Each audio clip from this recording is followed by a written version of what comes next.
Good evening, everyone. I'm Stuart Varney, in for Neil Cavuto. A Fox Business alert. Dark clouds hanging over Wall Street today. The Dow Industrial's falling 358 points to the lowest level in nearly 2 years as crude oil prices spiked to a new record high, rallying over $5 to close just shy of $140 a barrel. Other headwinds also weighing on investors, including signs of more trouble in the financials and rumors of problems in the auto sector. Lost in all the day's negativity, actual good news on the economic front. Existing home sales and GDP both rising better than expected. Evidence there is not a recession, at least not yet. Peter Schiff, president of Euro-Pacific Capital, says all the positive talk is a farce. Gary B. Smith, managing partner at Exemplar Capital, says on days like this, he's a buyer. Gentlemen, welcome. First to you, Peter. Look, I know your story. America's going to a hell in a handbasket. I know that. I wanted you to tell me, how far down does the Dow go? Well, I never said we were going to go there in a handbasket. But, okay, well, how far down? I don't know if we have a handbasket. But, there is no good news. The government is manufacturing these numbers. They're saying GDP grew by 1%. But to get that number, they claim inflation is only running at an annual pace of 2.7%. Okay, it's Peter, at least I know. times Look, that high. I've seen you many, many times. Right. I hate to interrupt, but I know your position. You are a huge bear. And I've been right. I want you to tell me how far down this market goes. Look, I don't know exactly how far down it's going to go. It's going to go a lot lower. Okay, is it going to go below 10,000? Probably, eventually. But the real thing is, what is the dollar going to be worth when it gets there? I'm trying to put a level on this. Well, I'm trying to tell you. You are a super bear. You're telling me you've been right so far. I want to hear a number. Right. Okay, you said below 10,000 eventually. Would it go below 8,000? The Dow is going to be worth 1 ounce of gold. That's the level. So right now, gold is worth $900 an ounce, and the Dow is at 12,000. Those two numbers are going to meet somewhere. I don't know where, but they're going to meet. All right, Gary, you don't agree with this. You are reasonably bullish, I believe. Are you going to go out tomorrow morning and buy?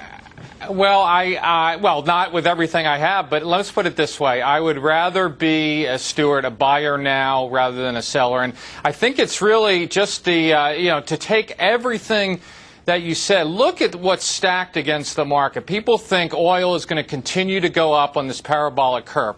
People think that banks like Citibank, Bank of America, Wells Fargo are going to zero. People think that everyone that owns a house will be kicked out on the curb. There is basically no one sees any good news, including Peter out there. Usually that's a time to buy, especially when the bones of the economy are still in fairly good shape. Everyone thought that at this point we'd have a recession. No, what happened? GDP is still strong. Hold on, let me finish. Unemployment still low. Yeah, household incomes not at their all-time high, but still pretty high. People are out there spending money. Plus, you have the billions on top of it. Hold on, you have the billions on top of it that the Fed poured into this, and the Fed has never been wrong. No, the Fed has always been wrong. First of all, they're spending money. That's the problem. Americans are spending too much money. We're spending money we don't have. That's how we got into this mess. We're not going to get out of it by spending. These phony government statistics, unemployment is a lot higher than the government claims. We're already in a severe recession. The government is understating inflation, so it throws off all these measures. And Gary, you've been singing this song for years. I've been coming on these shows. You've been saying buy, buy, buy, and the market keeps going lower. For years, you've been bearish, Peter. I looked at your old reports on your site. You've been bearish since about 2002, when the market was a lot lower. No, the market's a lot lower now in terms of real money. Look where it is.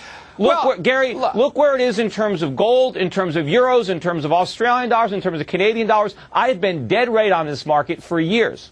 Wait a minute. If you were bearish back in 2002, and that was the right thing to be, you've been dead wrong on this market. Well, what did I buy in 2002? I bought oil. I bought gold. I bought foreign currencies. Everything that I bought for my clients in 2002 has outperformed the Dow by many, many factors. All right, Peter, you say that we're in a severe recession. Phony numbers. You say it's phony inflation numbers, phony unemployment numbers, phony growth numbers. All right, I want you right now to tell me, what is the rate of inflation? Give me a number. I want a rate of unemployment. Give me a number. I want you to tell me by how much is the economy shrinking. Stuart, Give me a number.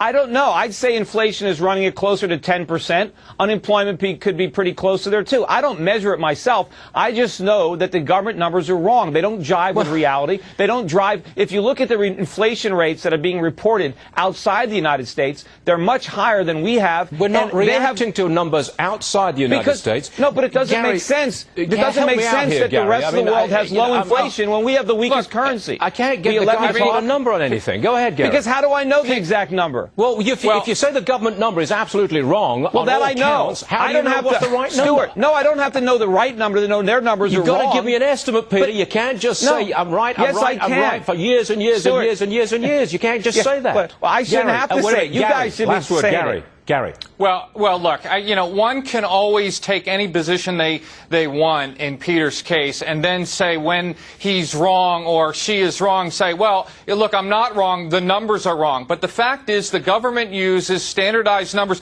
You can say their algorithm or methodology is wrong, but they keep using the same, so at least that's a base level. They change See, them, or Gary. we can change. Yes, I know, Peter, there's a conspiracy theory out there. Everyone's in on it. The government's lying. No, it's not really, a conspiracy. Everyone, look, Peter, will you stop putting words in my mouth? Look, I am not, but you just said that the government number is wrong. Gentlemen, Gary, the only way for the government number to be wrong is if it's a conspiracy theory. Gentlemen, Gary, hold on, gentlemen, please. I do hate to spoil the party. It was fun while it lasted, but we're up against one of those things called a hard break. Gentlemen, thanks for joining us. Appreciate it. Democrat presidential candidate Barack